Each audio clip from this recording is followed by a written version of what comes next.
Hello दोस्तों, एक बार फिर से स्वागत है हमारे यूट्यूब चैनल पर। हम पिछले लेक्चर में जो वैदिक सभ्यता थी उसके इतिहास लेखन के बारे में बातचीत किए थे, उसके स्रोतों के बारे में बातचीत किए थे। और इतिहास लेखन में जो विवाद था कि आर्य का आगमन किस प्रकार हुआ था। कुछ विद्वानों का मानना था कि जो जैसे दयानंद सरस्वती हो गया, उसके बाद बाल गंगाधर तिलक हो गया, मैक्स मुलर हो गया, अलग अलग विद्वानों का अलग अलग मत था कि आर्य किस क्षेत्र से आए थे।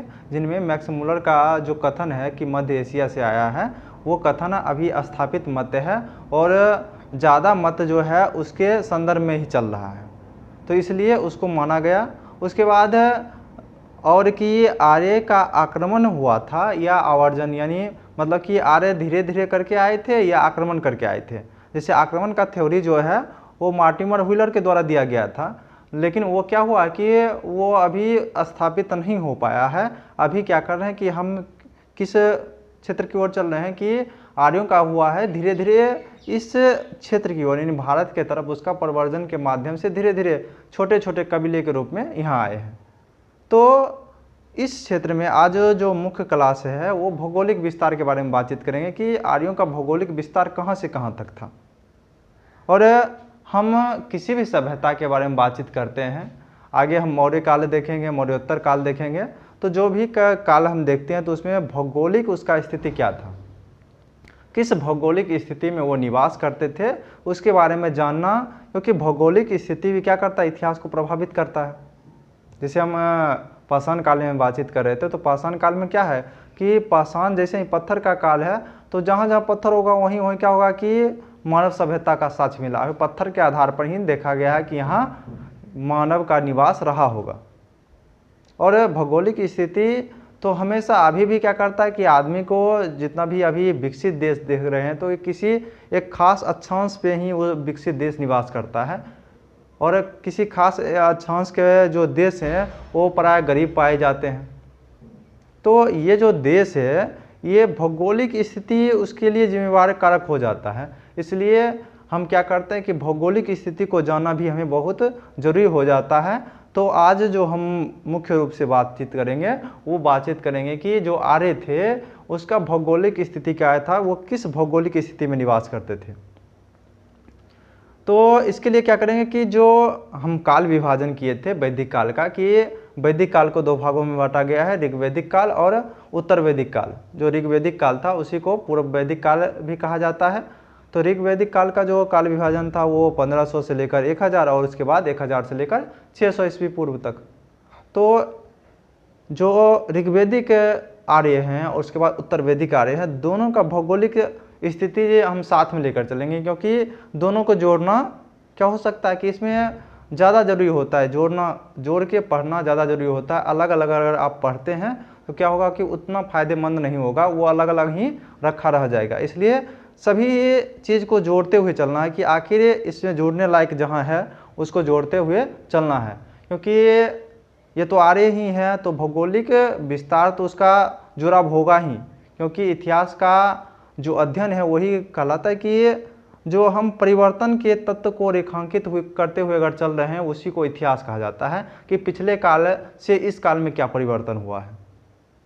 तो परिवर्तन कैसे दिखाई पड़ेगा कि जब हम क्या करेंगे कि उस काल के समांतर ही उस स्थिति को देखेंगे। जैसे कि हम वैदिक आर्य का अगर राजनीतिक स्थिति देखते हैं, यानी ऋग्वैदिक आर्य का राजनीतिक स्थिति देखते हैं, तो उत्तर वैदिक काल के राजनीतिक स्थिति को अगर साथ में देखते हैं तो क्या होगा कि स्पष्ट रूप से बात सामने आ जाएगी। या तो ऐसा होगा कि हम ऋग्वैदिक काल के पूरी तरह से भौगोलिक स्थिति, राजनीतिक स्थिति, सामाजिक स्थिति, सांस्कृतिक स्थिति देखेंगे, उसके बाद अगर उत्तर वैदिक आर्य को अगर पढ़ते हैं तो क्या होगा कि इसमें जुड़ाव नहीं आ पाएगा। जुड़ाव नहीं आ पाने के कारण पढ़ने का उतना लाभ नहीं हो पाएगा जितना लाभ होना चाहिए, और पूरी तरह से समझ उतना विकसित नहीं हो पाएगा। इसलिए हम क्या करेंगे कि जो ऋग्वैदिक आर्य हैं उसका और उत्तर वैदिक आर्य दोनों को क्या करेंगे कि जो परिवर्तन के तत्व हैं, जैसे भौगोलिक स्थिति देखेंगे तो दोनों काल को देखेंगे, राजनीतिक स्थिति देखेंगे तो दोनों काल को देखना है, ताकि क्या हो कि जुड़ाव हो सके। तो आज हम मुख्य रूप से इस क्लास में भौगोलिक स्थिति के बारे में बातचीत करेंगे, यानी भौगोलिक स्थिति ऋग्वैदिक आर्य और उत्तर वैदिक आर्य का क्या क्या रहा। तो सबसे पहले ऋग्वेदिक आर्य का ले लेते हैं। जैसे आप भारत का मानचित्र बनाते हैं, भारत का मानचित्र, तो उस समय पाकिस्तान भी हमारे भारत के अंतर्गत ही आता था, तो पाकिस्तान को भी भारत में ही लाना है। अभी वर्तमान में 1947 के बाद क्या हुआ है कि वो पाकिस्तान जो है वो भारत का भाग नहीं रहा, लेकिन भारतीय उपमहाद्वीप में उसको अभी भी गिनती किया जाता है। तो जो भारत है,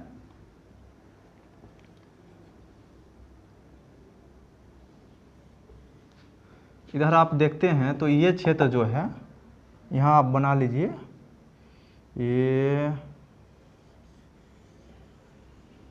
ये स्थिति जो है, ये भारत बांग्लादेश दोनों मिलाकर हम बात कर रहे हैं।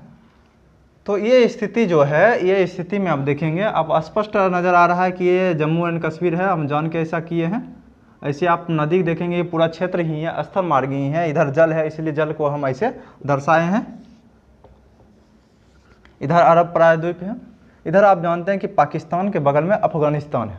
तो हम क्या करेंगे कि ये हम देखते हैं यहाँ पर इससे कि ये हिमालय पर्वत से जैसे सिंधु नदी निकलती है और ये यहाँ जाके अरब सागर में जाके गिर जाती है।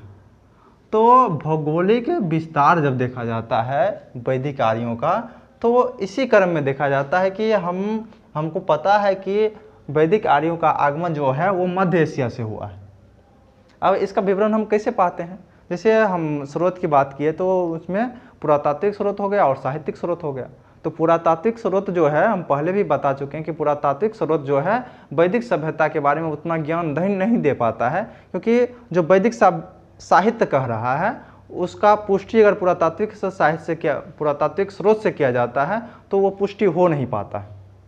और भौगोलिक विवरण के बारे में भी हम जितना चीज़ अभी पढ़ रहे हैं वो सभी ऋग्वेद में मुख्य रूप से वर्णन है, क्योंकि इसके जो समकक्ष जो चित्रित धूसर मृदभान को माना जाता है कि चित्रित धूसर मृदभान जो स्थल है वो मुख्य रूप से वैदिक सभ्यता के से संबंध स्थल था, जिसमें कुछ जो स्थल जो था जैसे हो गया कि नागर हो गया, कटपालन हो गया, भगवानपुरा हो गया, इस सब से क्या हुआ कि ये चित्रित धूसर मृदभान स्थल है और इसको जब उत्खनन किया गया तो इस स्थल से लौह अयस्क की प्राप्ति नहीं हुई थी।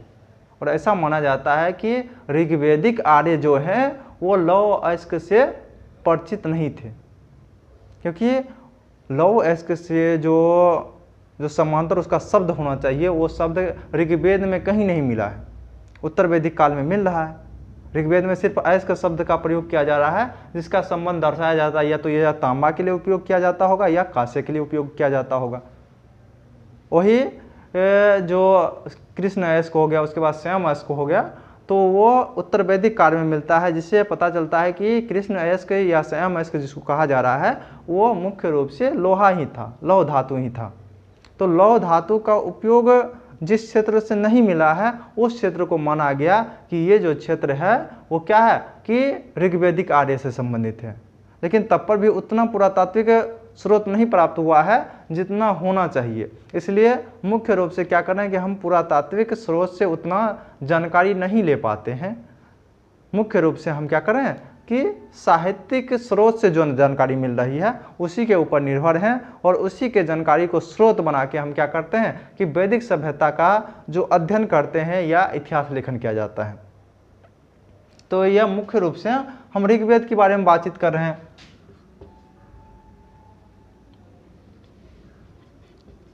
अब ऋग्वेद में जो है वो ऋग्वेद में कौन कौन सी नदियों का जिक्र है, आप देखिएगा कि ऋग्वेद में जो सिंधु नदी है, सिंधु नदी हमें ये खींच लिए, तो सिंधु नदी में का जो ये चार नदी जो अफगानिस्तान से आके यहाँ सिंधु नदी घाटी में आके मिलती है, तो सिंधु नदी में आके मिलती है, तो उसमें जो पहला नदी है, इधर से नदी से अगर जिक्र करते हैं तो 4 नदी हो गया और इधर से 5 नदी आके मिलती है।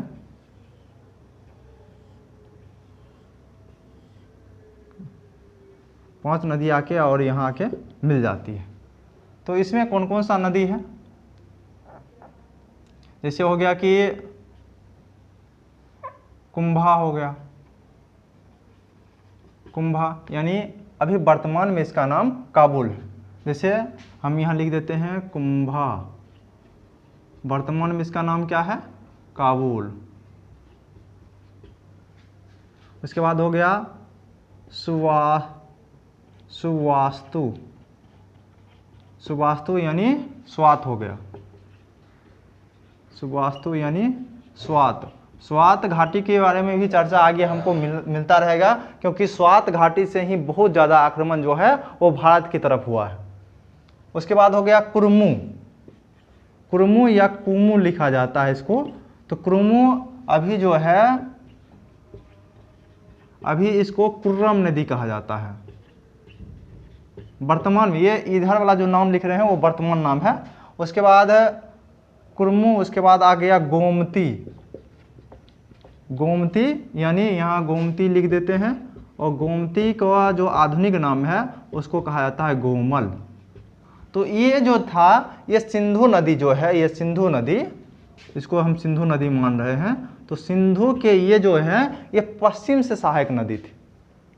अब या तो पीटी में, या तो इसका मतलब कि पुराना नाम या नया नाम आ सकता है, या अगर मेंस लिख रहे हैं तो मेंस में इसका उदाहरण स्वरूप दे सकते हैं कि ये जो है कि ये सिंधु नदी के ये 4 पश्चिम की ओर से। यह हो सकता है कि हम अभी 5 और नदी के नाम बताएंगे जो सिंधु के सहायक नदी थे। सिंधु की सहायक नदी में ये हो गया, ऊपर से आप बात करते हैं तो हो गया बितस्ता, बितस्ता हो गया, ये ऊपर से बात कर रहे हैं, बितस्ता, अस्कनी, अस्किनी, उसके बाद प्रूसनी, बिपाशा, उसके बाद सतुद्री। इसका नाम भी आप लिख सकते हैं, बितस्ता यानी झेलम, उसके बाद अस्किनी, अस्किनी यानी चेनाब,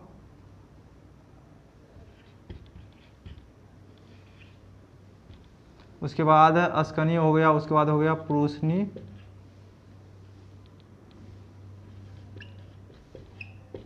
प्रूसनी हो गया, ये रावी हो गया तट। उसके बाद बिपाशा यानी हो गया ब्यास। उसके बाद सतुद्री यानी ये हो गया सतलज नदी। तो इस सिंधु के 4 इधर वाला नदी यानी पश्चिम भाग का नदी, और 5 नदी जो है वो पूर्व की तरफ का नदी है। तो ये ऋग्वेद में इसका वर्णन है, और ये जो है इस तरफ का जो है ये ओल्ड नेम है और ये न्यू नेम है, यानी अभी वर्तमान का नाम जो है ये है। और उसके बाद ये इसमें भी जो इस तरफ वाला भाग लिखे हैं वो ओल्ड नेम है, यानी उस समय इसका नाम ये था। कुछ कुछ अंतर आपको स्पेलिंग का अंतर मिल सकता है किसी किताब में, जैसे कुमू लिखा मिलेगा जिसमें किसी में कुरुमू लिखा हुआ मिलेगा, सतुद्री का सतुद्रु भी लिखा हुआ कहीं कहीं मिल जाएगा आपको। तो ये कुछ कुछ आपको अंतर दिखाई पड़ेगा, लेकिन शब्द समान ही माना जाएगा दोनों का। तो ये ओल्ड और न्यू नेम है। तो इस आधार पर भी क्या किया जा सकता है कि पीटी में क्वेश्चन बन सकता है कि इस प्रकार मिलान करने के लिए भी दिया जा सकता है, क्योंकि आजकल एक सवाल नहीं पूछा जाता है कि इसका नाम क्या हो था पुराना में, या इसका नाम पुराना में क्या था, इसका नया नाम क्या है। इस प्रकार नहीं क्वेश्चन पूछा जाता है। आजकल 4 ऑप्शन बना दिया और 4 ऑप्शन को मिलाने के लिए दे दिया, और पूछ लेगा कि इसमें से कौन सा सही है ना, कि मिलान कौन सा सही है, या मिलाने के लिए दे दिया जाएगा कि इसमें किससे मिलान होगा। तो ये तो मिलाने के लिए दिया जाएगा, या मिलान करके वो खुद देगा और बताएगा, पूछेगा कि इसमें से कौन सा सही है, या इसमें से 3 नदी दे दिया और उसमें से 1 नदी दे देगा, बताइए कि दोनों में अंतर, मतलब कि इसमें से जो नदी पूरब के तरफ नहीं थी उसको हटाइए, या इसमें से जो नदी मेल नहीं खा रही है उसको हटाया जाए। क्योंकि अभी जो क्वेश्चन का नया पैटर्न तैयार हो रहा है, किसी प्रकार से पूछा जा सकता है कि इसमें से 3 नदी देकर इसमें से 1 नदी देकर छांटने के लिए बोल सकता है, या इसमें से 3 नदी देकर इसमें से 1 नदी देकर छांटने के लिए बोल सकता है। तो इस प्रकार का कॉलम बनाया जा सकता है। यह पूछा जा सकता है कि ये जो पश्चिम वाला नदी कहा जाएगा, कि बोल देगा कि कुंभा स्वास्थ्य ये ऋग्वैदिक आर्य में पूरब की तरफ से सिंधु की सहायक नदी थी। कथन से दो कथन बना दिया जाएगा, ये बता दिया जाएगा कि वितस्ता और जो अस्कनी है वो पूरब की तरफ से है। तो बताइए दोनों कथन में से कौन सा कथन सही है या सही है? तो उसमें ऑप्शन ए कहेगा, बी कहेगा ना। तो इस प्रकार का क्वेश्चन आजकल बन रहा है, इसलिए इस थोड़ा सा ये जो टर्म आता है इसको ध्यान रखना बहुत ज़्यादा जरूरी हो जाता है। तो ये जो हम लिखे हैं, ये पूरा लिखे हैं, बिल्कुल इसी क्रम में नदी भी है। वर्तमान अगर मैप पे देखेंगे तो बिल्कुल इसी क्रम में नदी आपको दिखाई पड़ेगा, बिल्कुल इसी क्रम में नदी भी दिखाई पड़ जाएगा। यानी सबसे ऊपर आपको वितस्ता दिखाई ही पड़ेगा, यानी जो झेलम नदी घाटी है वो ऊपर भी दिखाई पड़ेगा।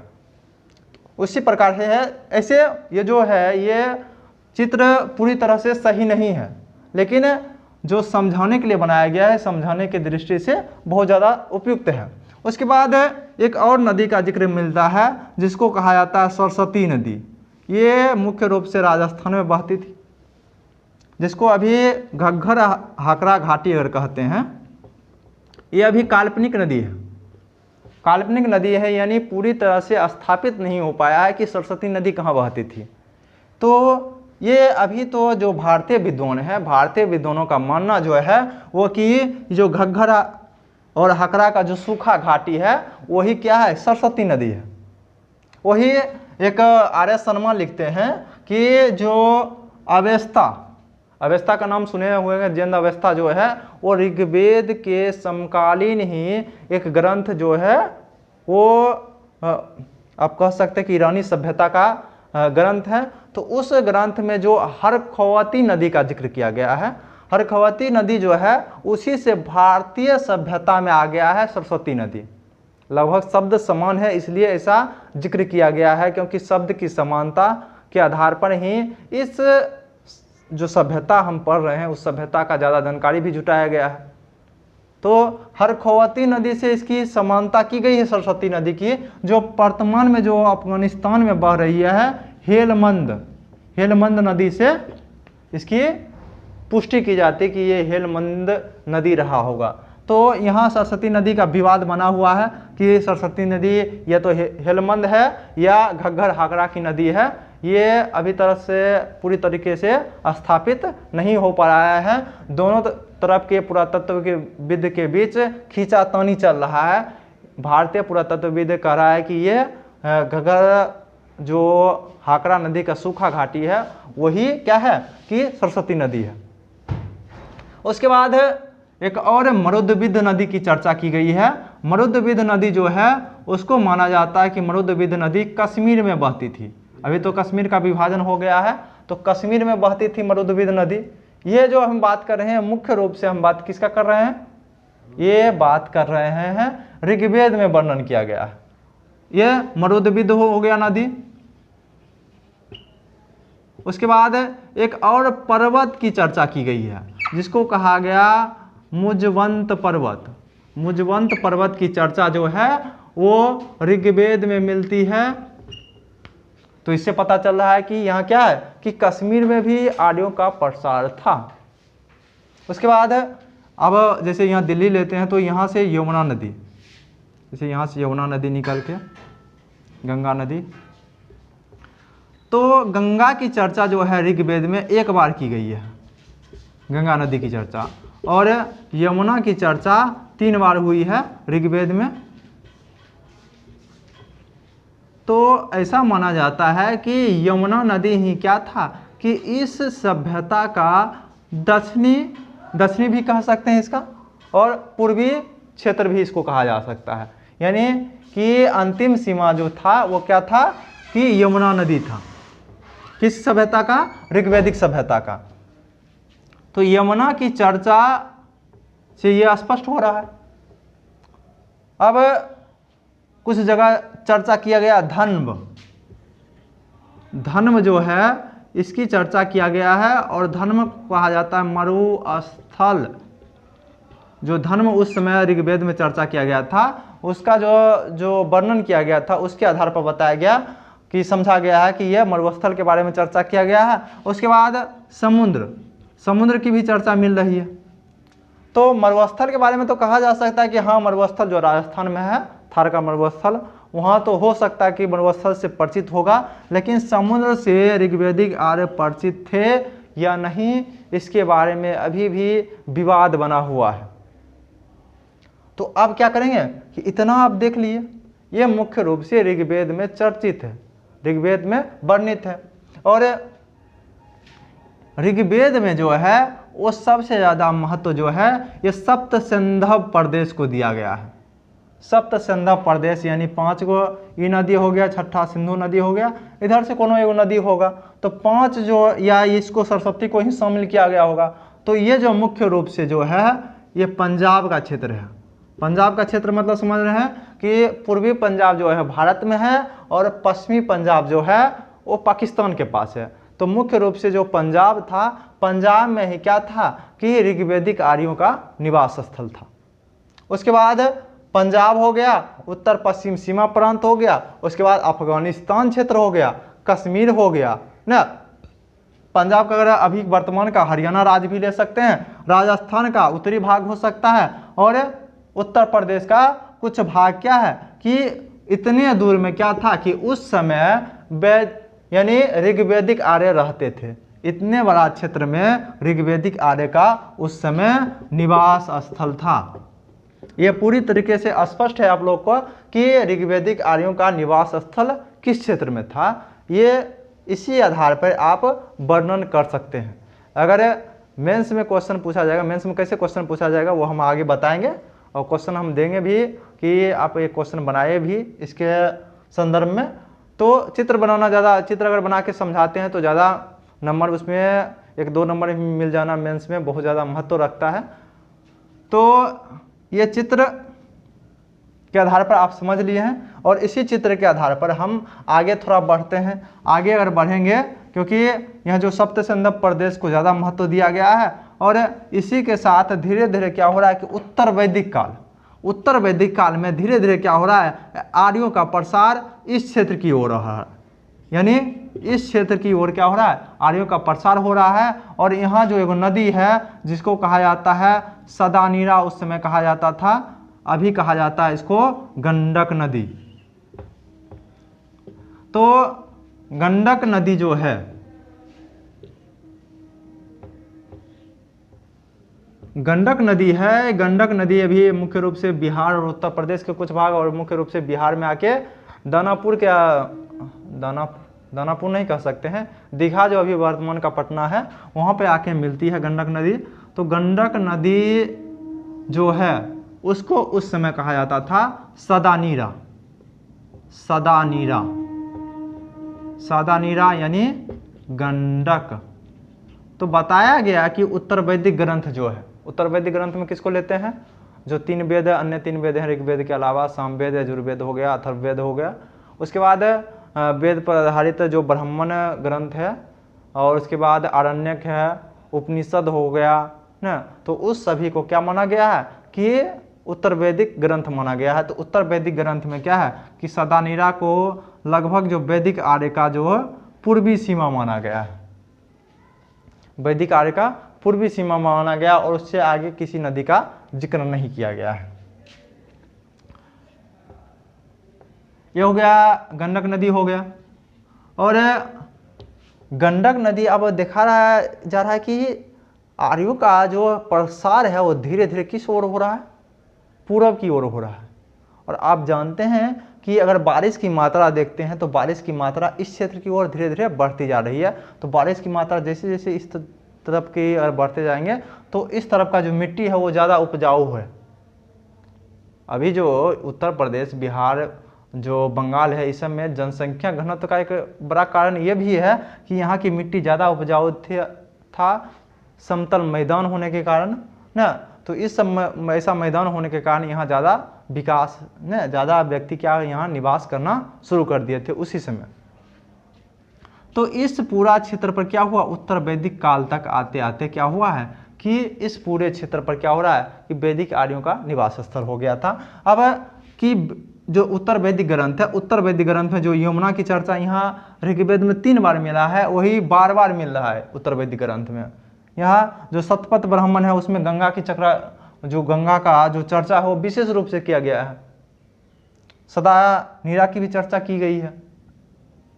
और जो अथर्ववेद है, अथर्ववेद में दो जो महाजनपद हम बात करते हैं, जो यहाँ मगध महाजनपद था, उसके बाद बगल में जो अंग महाजनपद पर तो बाद में हुआ है, जनपद तक अब कह सकते हैं कि जनपद जो मगध जनपद था और अंग जनपद था, उसके बाद चंपा जनपद था। ये अथर्ववेद के अंतिम भाग में ऐसा कहा जा सकता है कि अंतिम भाग में इसका जिक्र मिला है। उसके बाद यहाँ बताया गया कि उत्तर वैदिक ग्रंथ में ये जो दोआब क्षेत्र है, गंगा और यमुना का दोआब क्षेत्र है, उस दोआब क्षेत्र में बसने वाले व्यक्ति को ज़्यादा महत्व दिया गया है। अब ज़्यादा महत्व किस प्रकार दिया गया है कि हम इसको साफ कर देते हैं थोड़ा, ताकि थोड़ा समझने में उत्तर वैदिक काल को भी आसानी होगी।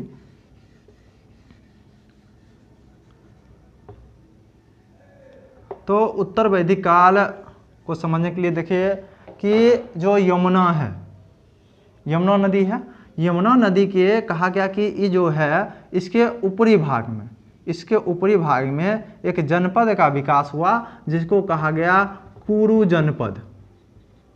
कुरु, जिसमें अब महाभारत में इसकी चर्चा बहुत ज़्यादा हुआ है कि कुरुक्षेत्र की लड़ाई, आप जानते हैं कि कुरुक्षेत्र जो है वो हरियाणा में पड़ता है, हरियाणा का एक जिला है। उसके बाद है कुरु जनपद हो गया। इसके मध्य भाग में कहा गया कि इस मध्य भाग में पंचाल जनपद का विकास हुआ। उसके बाद कहा गया कि यहाँ एक सरयू नदी है जो आके बाद में गंगा में आके मिल जाती है। सरयू नदी के किनारे किसका, सरयू नदी के कारण कह रहा कि अयोध्या राज का जिक्र किया गया है ऐसे तो हाँ। उसके बाद एक यहाँ पर वर्णवती नदी है, इधर से आके मिलती है। वर्णवती नदी के किनारे बताया गया कि वर्णवती नदी के किनारे काशी राज की स्थापना हुई। जो वर्णवती नदी है बनारस के नाम से भी जाना जाता है ना। सरयू नदी के कारण अयोध्या राज का स्थापना न, वर्णवती के किनारे यहाँ काशी राज की स्थापना। ये जो गंडक नदी है, गंडक के निकट विदेह राज की स्थापना माना जाता है। और शतपथ ब्राह्मण में विशेष रूप से विदेह माधव का जिक्र मिलता है। अब धीरे धीरे क्या हो रहा है कि इस तरफ विकास हो रहा है। आप जानते हैं कि हम राजनीतिक व्यवस्था जब पढ़ाएंगे तो धीरे धीरे क्या हुआ कि यहाँ आदमी यहाँ आते आते, यहाँ तो कबीलाई समूह है, कबीलाई समूह है कि धीरे धीरे इसका जो आवर्जन है वो इस तरफ, प्रवास इस तरफ की ओर हो रहा है। लेकिन धीरे धीरे यहाँ आते आते कबीलाई समूह जो है कृषि के विकास होने के कारण धीरे धीरे अस्थायी होने लगा है। और अस्थायी जैसे कृषि का विकास हुआ तो यहाँ जो पहले जन आधारित राज्य था वो अब धीरे धीरे क्षेत्र आधारित होने लगा है। और क्षेत्र आधारित जैसे ही होने लगेगा तो यहाँ धीरे धीरे यहाँ जन का विकास होना शुरू हो जाएगा।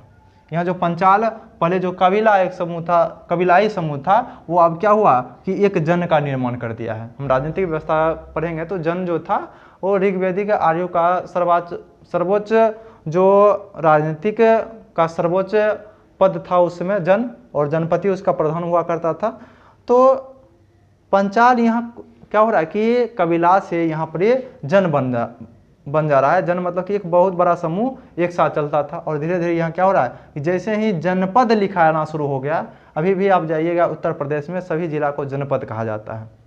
तो जनपद जैसे ही लिखाना शुरू हो जाएगा, यानी जन अब पद बना के वहाँ पर रहना शुरू कर दिया है, पद जमा लिया है, प्यार जमा लिया है। तो प्यार जैसे ही जमा लिया, प्यार तो बाद में पंचाल लिख दिए थे हम, पंचाल। तो अब क्या हो गया कि जो वैदिक आर्य का यानी उत्तर वैदिक आर्य का जो पूर्वी सीमा वो सादा नीरा हो गया है, जिसको गंडक नदी कहा गया है ना। उसके बाद एक आप कह सकते हैं कि एक जो नर्मदा नदी है, नर्मदा नदी को रेवा कहा गया है, रेवा यानी नर्मदा। इसका भी जिक्र उत्तर वैदिक ग्रंथ में मिलता है। तो आप कह सकते हैं कि इतना बड़ा क्षेत्र में क्या हो रहा है कि वैदिक आर्यों का विस्तार हो गया था। अब गंडक नदी के जो इस तरफ था, पूर्वी गंडक नदी के बाद का पूर्व जो क्षेत्र था, वो पूर्वी क्षेत्र जो है उसको आर्य के अंतर्गत नहीं रखा गया था। बाद में धीरे धीरे आर्यकरण उसका हुआ, लेकिन उससे पहले जो उत्तर वैदिक ग्रंथ में सदानीरा तक का जो क्षेत्र था उसी को आर्य के अंतर्गत रखा गया। ऐसा माना जाता है कि कहावत है कि मतलब कि अग्नि उस समय जो था, हम जब धर्म पढ़ेंगे तो बताएंगे कि अग्नि देवता का भी बहुत विशेष जिक्र है, क्योंकि अग्नि को जलाया गया और धीरे धीरे यहाँ से जलते जलते यहाँ तक गंडक नदी के पास पहुँचा। वहाँ उसके बाद ये क्या होता है, अग्नि बुझ जाती है और अग्नि के बुझने के कारण ही आर्य जो थे वो गंडक नदी के पार जाना पसंद नहीं करते हैं। कुछ दिन पहले तक मान्यता ये बना रहा था कि गंडक नदी के पार नहीं जाना है क्योंकि इसका आर्यकरण नहीं हुआ है। अब धीरे धीरे अब उसकी उस प्रकार की कोई मान्यता नहीं है। तो इस जो पूरा क्षेत्र है, इसी यानी उत्तर वैदिक काल के अंत तक क्या हुआ कि जो उत्तरी भाग है भारत का, उत्तरी भाग में क्या हुआ कि पूरी तरीके से क्या हुआ कि आर्यों का वास स्थल बन गया और इसी को कहा गया आर्यावर्त। जो भारत का एक नाम कहा जाता है आर्यावर्त। तो आर्यावर्त शब्द यहीं से आता है कि आर्यों का जब क्या हुआ कि पूरी उत्तर भारत में आर्यों का प्रसार हो गया, उसी समय कहा गया, इस क्षेत्र को कहा गया, पूरे क्षेत्र को आर्यावर्त कहा गया। धीरे धीरे इस क्षेत्र का मोह भी तोड़ते गया। ये जो ये क्षेत्र है, इस क्षेत्र का मोह तोड़ते हुए धीरे धीरे इस तरफ आ गया। उसके बाद यहाँ आके लगभग यहाँ आके बस गया और इस तरफ क्षेत्र का मोह तोड़ दिया। लगभग अफगानिस्तान का मतलब कि जो मोह माया था अफगानिस्तान का, अपने जो निवास स्थल था उसको छोड़ के यहाँ आके भारत में बस गया। तो ये था पूरी तरीके से ऋग्वेदिक आर्य हैं और उत्तर वैदिक जो आर्य थे उसका निवास स्थल भौगोलिक स्थिति यानी इस मैदानी भाग में आ गया। अब प्रश्न नोट कर लीजिए कि प्रश्न इससे संबंधित कौन सा प्रश्न हो सकता है।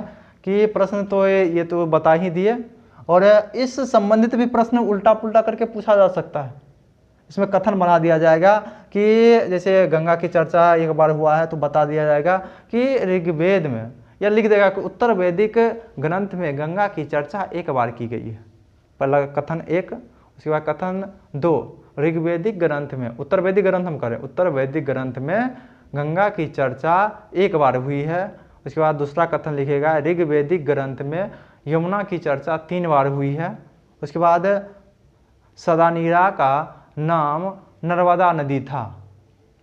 तो ये 3 कथन बनाया जाएगा और बाद में पूछा जाएगा कि इसमें से कौन सा कथन गलत है या कौन सा कथन सही है। तो इसमें जो कथन 2 हम बताए कि ऋग्वेदिक ग्रंथ में यमुना की चर्चा 3 बार की गई है, ये कथन सही है, बाकी दोनों कथन गलत है। क्योंकि उत्तर वैदिक ग्रंथ में क्या हो रहा है कि गंगा की चर्चा बहुत बार हुआ है। यहाँ ऋग्वेदिक ग्रंथ में क्या हो रहा है कि ऋग्वेद में गंगा की चर्चा 1 बार की गई है। यहाँ सरस्वती नदी का जो जिक्र किए गए हैं, सरस्वती नदी को उस समय नदी तमा कहा जाता था, यानी नदी में सबसे सर्वोच्च हो गया, यानी इसको पूजनीय देवी भी माना जाता है। हम धर्म पढ़ेंगे तो उसमें देखेंगे कि इसको पूजनीय देवी भी माना जाता है। विद्या की देवी बाद में धीरे धीरे इसका रूपांतरण हो गया विद्या की देवी में। तो सरस्वती नदी को सबसे ज़्यादा पवित्र नदी माना जाता था, नदी तमा कहा जाता था, नदियों में उत्तम इस नदी को माना जाता था। तो सरस्वती नदी का भी जिक्र कर सकते हैं घग्गर हगरा के संदर्भ में। तो विभिन्न प्रकार का ऑब्जेक्टिव प्रश्न तो बहुत सारा बन सकता है, बनाने के ऊपर निर्भर है, तो उतना हम देखना नहीं है, लेकिन एक बेसिक समझ आप विकसित कर लेंगे तो उसको उस कथन का जवाब देने में आप सक्षम हो जाइएगा। और मेंस में जो आप कह सकते हैं कि मेंस में, जीएस में भी इसका सवाल बन सकता है कि ये भी एक प्रकार का साहित्य है। और जीएस में जो आप पढ़ते हैं कला एवं संस्कृति, कला एवं संस्कृति में साहित्य भी आता है। तो साहित्य, वैदिक पूरा ग्रंथ ही साहित्य है। कुछ दिन पहले पूछा गया था कि संगम साहित्य के आधार पर उस समय के सामाजिक और राजनीतिक स्थिति को बताइए। इसी के आधार पर कहा जा सकता है, प्रश्न बन सकता है कि यह तो अकेला पूछ देगा कि ऋग्वेदिक ग्रंथ के आधार पर, ऋग्वेद ग्रंथ के आधार पर उस समय के आर्यों का भौगोलिक विस्तार का मूल्यांकन कीजिए, या वैदिक ग्रंथ के आधार पर आर्यों का विस्तार के भौगोलिक विस्तार किस क्षेत्र में हुआ है उस क्षेत्र का भौगोलिक स्थिति का विवरण प्रदान करें। तो इस पूरा क्षेत्र का विवरण दे सकते हैं। मैप बना दीजिएगा तो मैप भी बन सकता है। आप बनाने की कोशिश कीजिएगा कि वैदिक ग्रंथ के आधार पर ऋग्वेदिक आर्यों के भौगोलिक क्षेत्र को बताएं।